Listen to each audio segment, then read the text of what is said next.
Hello दोस्तों, आपका स्वागत है to this amazing platform of Vinay Pathshala. पहले पार्ट्स में मैंने ये बताया साइंस के कि साइंस की बेसिक क्या है। आज हम चैप्टर को स्टार्ट करते हैं। मैंने बताया था साइंस के टोटल 3 ब्रांच होते हैं, फिजिक्स, केमिस्ट्री और बायोलॉजी, जिसमें से हम पहले फिजिक्स के पार्ट को कवर करेंगे, देन केमिस्ट्री, देन बायोलॉजी। तो पहले हम समझते हैं कि फिजिक्स में पहला चैप्टर अगर देखा जाए तो सबसे पहले किसी भी फिजिक्स के क्वांटिटी को दिखाने के लिए हमें सबसे पहले ये पता होना चाहिए कि उसकी यूनिट क्या होती है। तो हम यूनिट से स्टार्ट करते हैं और यूनिट की डायमेंशंस क्या होती है, ये सारी चीज़ें हमें पता होनी चाहिए। अब भौतिकी क्या है, ध्यान से देखिएगा। भौतिकी ऊर्जा तथा द्रव्य के बीच आपसी संबंध का अध्ययन भौतिकी कहलाता है, यानी एनर्जी और मैटर्स के बीच में जो रिलेशंस है that is a called a physics. भौतिकी यानी भौतिकी क्या होता है, ऊर्जा तथा द्रव्य के बीच के जो आपसी संबंध होते हैं उसे हम भौतिकी के नाम से जानते हैं। जिसमें हमने ये बताया कि वो भौतिकी क्या होती है, ये द्रव्यमान द्रव्य क्या होता है, यानी अंग्रेजी में उसे मैटर के नाम से जानते हैं। वो हर चीज़ जिसमें कुछ भार होता है, जिसका अनुभव हम अपनी ज्ञानेंद्रियों द्वारा कर सकते हैं, ठीक, ये सारी चीज़ें द्रव्य होती है। ठीक, अब ध्यान से देखिए, आपने एक इक्वेशंस पढ़ा होगा, E is equal to M C square. E is equal to M C square जो इक्वेशन है वो किसका है, आइंस्टीन का इक्वेशन। किसका, आइंस्टीन का इक्वेशन, आइंस्टीन का समीकरण।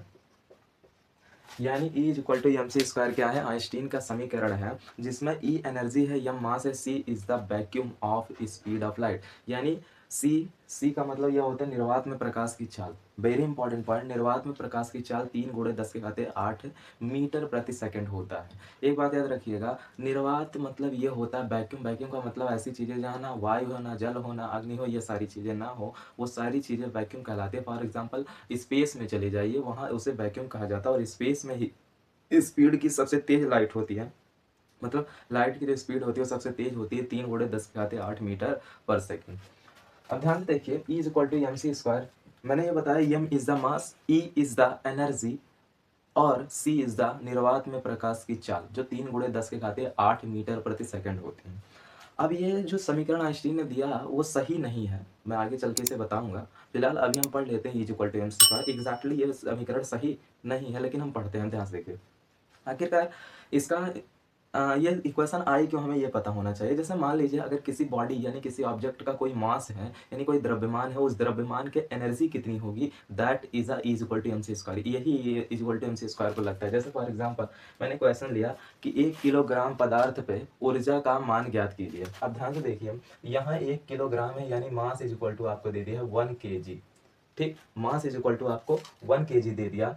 और सी आपको पता है कितना होता है, 3 × 10⁸ और जब आपको कोई माध्यम लेकर ना चले, माध्यम ना कहकर चले, तो हम हमेशा निर्वात मानकर चलेंगे। आप फार्मूला लगा दीजिए, E is equal to M C square. M की वैल्यू 1, सी की वैल्यू 3 × 10⁸ का होल स्क्वायर। अब 3 का स्क्वायर 9 हो गया और 10⁸ के घाते 2, यानी 8 दूनी 16। ई का मतलब एनर्जी, और एनर्जी का जो मात्रक होता है वो क्या होता है, जूल होता है। ये क्या है, जूल। ठीक, यानी किसी बॉडी का अगर कुछ वेट दे दिया जाए, यानी द्रव्यमान दे दिया जाए, तो इस बॉडी की हम एनर्जी निकाल सकते हैं। ठीक है, एनी बॉडी, किसी भी बॉडी का अगर कोई भी मास दिया है तो हम ये बता सकते हैं कि उसकी एनर्जी कितनी होगी। जैसे फॉर एग्जांपल आपने 1 किलो चीनी लेकर आए, तो 1 किलो चीनी जो एक पदार्थ है उसका ऊर्जा कितना होगा, ये कैसे निकालते हैं, that is a formula E is equal to M C square. ठीक, आगे ध्यान से समझिए क्या है। मैंने कहा भौतिकी विज्ञान का मापन का अध्ययन होता है, यानी अगर भौतिकी विज्ञान का आपको अध्ययन करना है तो सबसे पहले हमें किसी चीज़ को मेजर करना समझना होगा। जैसे फॉर एग्जांपल अगर इस बॉडी के बारे में हमें स्टडी करना है, इस मार्कर के बारे में, तो हमें इसकी लेंथ, ब्रेथ, ये सारी चीज़ें पता होनी चाहिए, लंबाई चौड़ाई सारी चीज़ें पता होनी चाहिए। लेकिन इसे पहले मेजर करना पड़ेगा, तभी तो लेंथ, ब्रेथ और हाइट पता चलेंगे, लंबाई चौड़ाई ऊंचाई।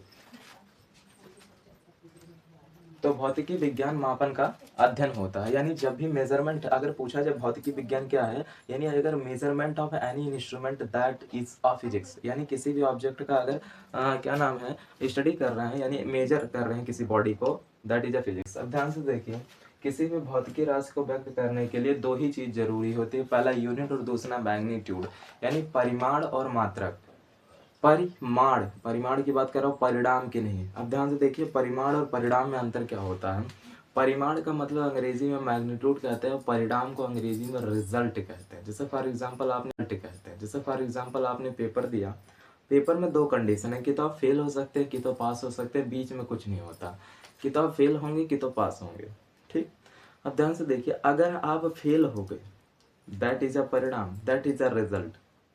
ठीक, मैंने कहा आप टेस्ट में मतलब आप पेपर में कितने नंबर पाए या कितने नंबर से फेल हुए, तो आपने कहा 5 नंबर से मैं फेल हो गया। ये जो 5 नंबर आपने कहा यही आपका परिमाण है, और जो आप ये कह रहे हैं कि मैं 5 नंबर से फेल हो गया, ये आपका परिणाम है।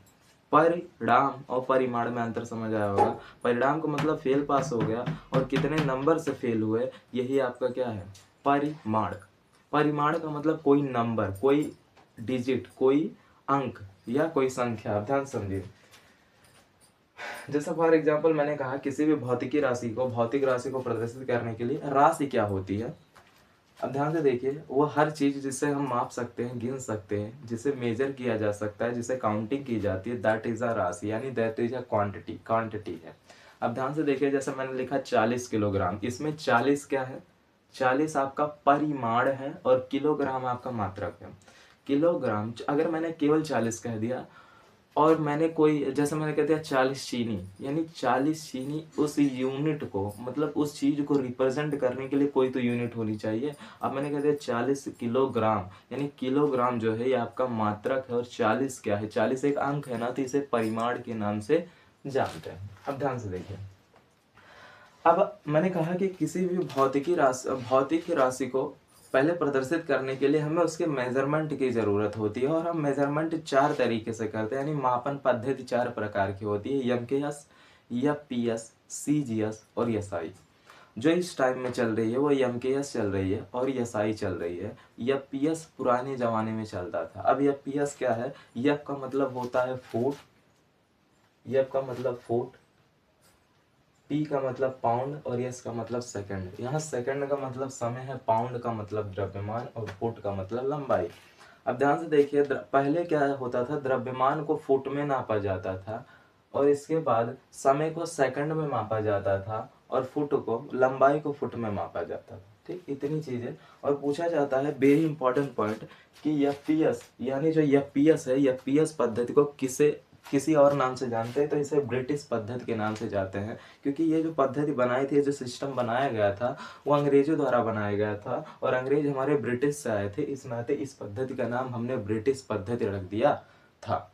ठीक, आगे ध्यान से देखिए, ये सीजीएस क्या होता है, सीजीएस पद्धति, सीजीएस, यस का मतलब सेकंड, सेकंड का मतलब समय, जी का मतलब ग्राम, और ग्राम हम द्रव्यमान को मेजर करने के लिए यूज करते हैं, और सी क्या है, सेंटीमीटर। पहले द्रव्यमान को हम किस में मेजर किया जाता था, मापा जाता था, तो पाउंड में। अब क्या है, सी जी, यस का मतलब सेकंड, सेकंड का मतलब समय, जी का मतलब ग्राम, ग्राम मतलब द्रव्यमान, और सी का मतलब सेंटीमीटर यानी लंबाई। लंबाई को अब सेंटीमीटर में भी मेजर किया जाता है। अब जैसे कपड़े मेजर करने होते हैं तो आप देखते होंगे उसे सेंटीमीटर में माप दिया जाता है। अब दूसरी चीज है, सीजस पद्धति को किसी और नाम से जाना जाता है, तो हाँ, सीजस पद्धति को एक नाम से जानते हैं, जिसे फ्रेंच या मैट्रिक पद्धति के नाम से भी जानते हैं। यानी सीजीएस पद्धति को क्वेश्चन पूछा जा सकता है किस और अन्य नाम से जाना जाता है, 4 विकल्प बना देंगे, सीजीएल, एमटीएस, ऐसे जैसे एग्जाम में रेलवे, आरआरबी, एसएससी, जीडी, ये सारे एग्जामों में 4 विकल्प पूछ लेगा। कहेगा ब्रिटिश पद्धति को किस नाम से जाना जाता है, 4 विकल्प की, एमकेएस, सीजीएस, एफपीएस, एसआई।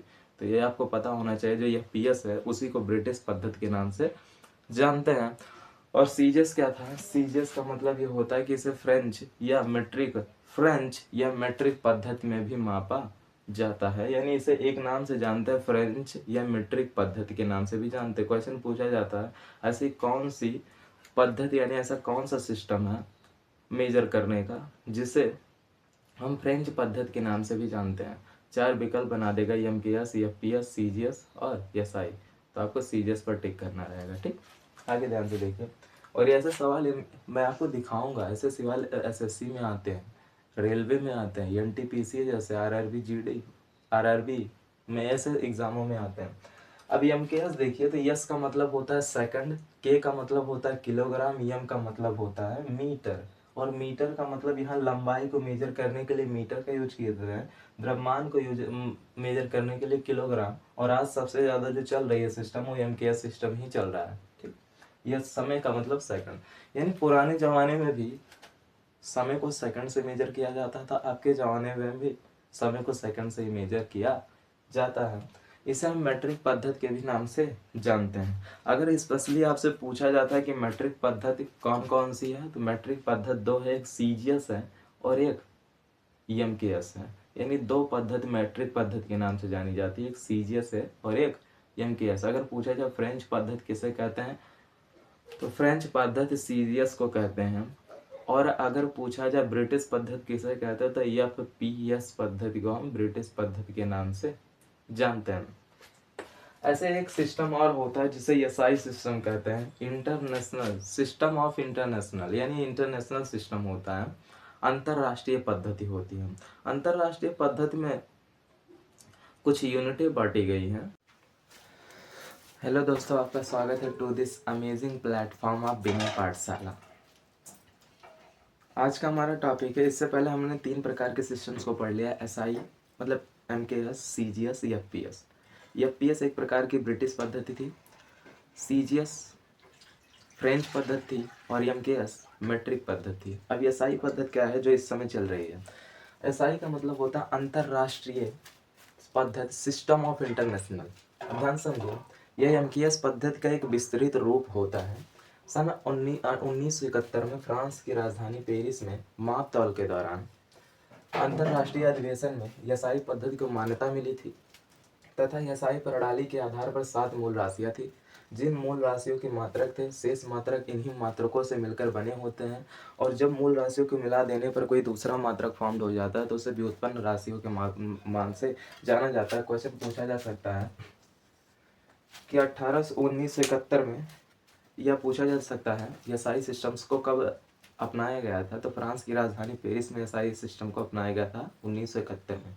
इसमें 7 मूल राशियों के बारे में बात की जाती है। अब ध्यान से देखिए, SI मात्रक 2 प्रकार के होते हैं, मूल मात्रक होता है, एक संपूरक मात्रक होता है। मूल मात्रक का मतलब बेसिक यूनिट और संपूरक का मतलब सप्लीमेंट्री यूनिट। मूल मात्रक जो होते हैं वो 7 प्रकार के होते हैं और ये किसी से मिलकर नहीं बने होते, और इसमें सप्लीमेंट्री जो होते हैं वो केवल 2 होते हैं। आप मूल मात्रक कौन कौन से हैं ध्यान से समझिए। पहला लंबाई, जिसे लेंथ के नाम से जानते हैं। यूनिट क्या है? मीटर। संकेत यम है और बीमा इस तरीके से यल से रिप्रेजेंट करते हैं। द्रव्यमान किलोग्राम केजी से रिप्रेजेंट करते हैं, और बीमा जो होती है कैपिटल सम होती है। समय टाइम, मूल मात्रक सेकंड है। संकेत यस होता है, बीमा कैपिटल टी होती है। इसके बाद तापमान को केल्विन में मापा जाता है, जिसे हम के से रिप्रेजेंट करते हैं, बट बीमा इसके हम के लिखते हैं। ठीक है। धारा को मापा जाता है एम्पियर में, एम्पियर को संकेत में ए लिखते हैं और बीमा में ब्रैकेट्स में तरीके से लिखते हैं। और ज्योति तीव्रता कैंडला होती है, जिसे CD कहता है, अंग्रेजी में ल्यूमिनस इंटेंसिटी के नाम से जाना जाता है, जिसे हम CD से रिप्रेजेंट करते हैं, लेकिन बीमा क्या होती है? C होती है। पदार्थ की मात्रा यानी अमाउंट ऑफ सब्सटेंस, जिसका मात्रक मोल होता है और रिप्रेजेंट करने का तरीका ही मोल होता है, इसकी बीमा को भी हम मोल ही लिख देते हैं। ठीक, इतनी चीज़ें हमें समझ आई। इसके बाद हमने ये बताया कि संपूरक मात्रक 2 प्रकार के होते हैं, एक समतल कोण होता है, एक ठोस कोण होता है। समतल कोण का अंग्रेजी में प्लान एंगल के नाम से जानते हैं। इसका मात्रक जो होता है वो रेडियन होता है। इसका संकेत जो होता है RAD होता है। ठोस कोण क्या है? जिसे सॉलिड एंगल के नाम से जानते हैं, लेकिन इसका जो मात्रक होता है स्टेरेडियन होता है। इसे प्रेजेंट करने का तरीका इस कैपिटल R और स्मॉल r। इतनी बातें तो हमें समझ आती है कि 7 प्रकार की मूल राशियों के नाम कभी कभी पूछ लिए जाते हैं। तो क्या होते हैं? लंबाई, द्रव्यमान, समय, ताप, धारा, ज्योति तीव्रता और पदार्थ की मात्रा। Length, mass, time. Length, mass, time, temperature, current, luminous intensity और अमाउंट ऑफ सब्सटेंस। ठीक, इतनी चीज़ें तो हमें समझ आई कि हमने 4 प्रकार के सिस्टम पढ़ लिए। अब व्युत्पन्न राशियाँ क्या होती है ध्यान से समझ लेते हैं।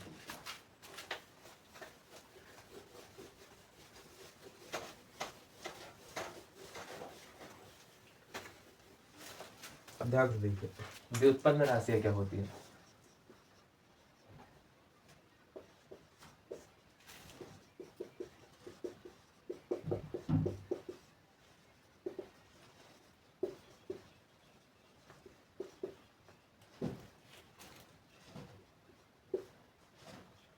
इसे डेराइव्ड क्वांटिटी के नाम से जाना जाता है।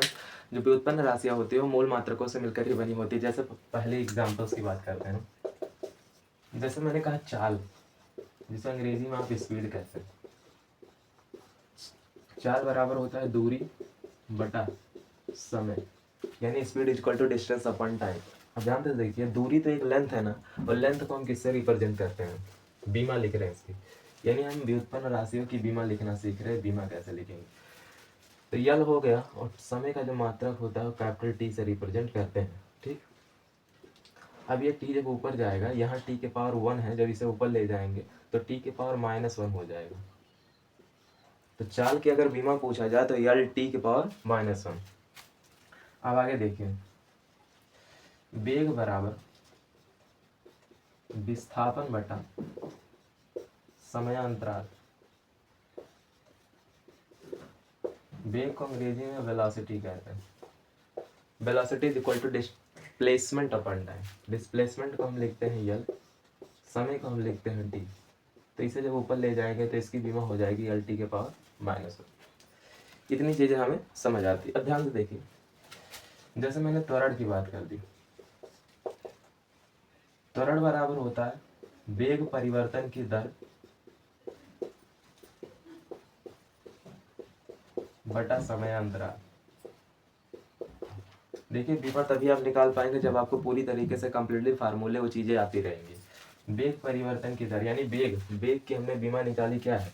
यल टी के पावर -1, और यहाँ समय अंतराल का क्या हो जाएगा? Capital T. और जब ये टी ऊपर जाएगा तो ये -1 हो जाएगा, और जब -1 इस तरीके से, तो यल टी के पावर -1, और ये वाला टी जब ऊपर जाएगा तो टी के पावर फिर -1, फिर ये हो जाएगा यल टी के पावर -1 जो जुड़ जाएगा, कितना हो जाएगा? -2।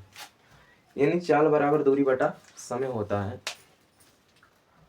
बीमा जो होती है यल टी के पावर -1, वेग बराबर विस्थापन बटा समय अंतराल, गई velocity is equal to displacement upon time. जब इसकी बीमा निकालते हैं यल टी के पावर -1 होता। इसे रिप्रेजेंट करने का तरीका यही है कि बड़े ब्रैकेट में रिप्रेजेंट किया जाता है। अब एग्जांपल के तौर पे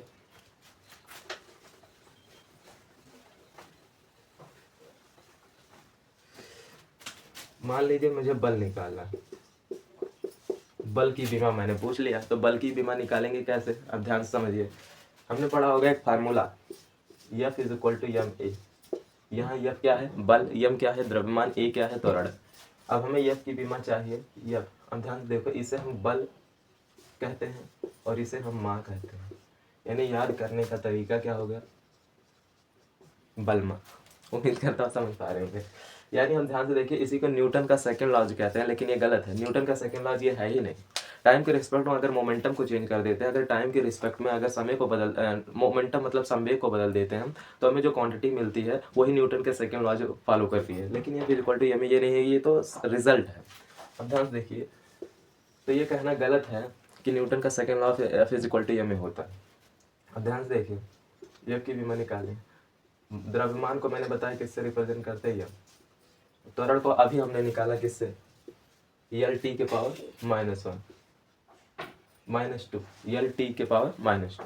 तो यहाँ से बन गया यम यल टी के पावर -2। और ये बीमा वेरी इंपॉर्टेंट है।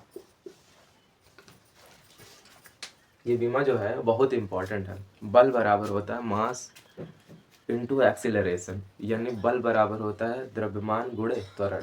द्रव्यमान की जो बीमा होती है वो यम होती है, और त्वरण की जो बीमा होती है वो यल टी के पावर -2 होती है। इस नाते इसकी जो बल की बीमा हो गई यम यल टी के पावर -2 हो गई। इतनी बातें आपको समझ आ रही होगी। उम्मीद करता हूँ इतनी चीज़ें आपको समझ आए होंगी। कमेंट में बताइएगा वीडियो कैसी लगी।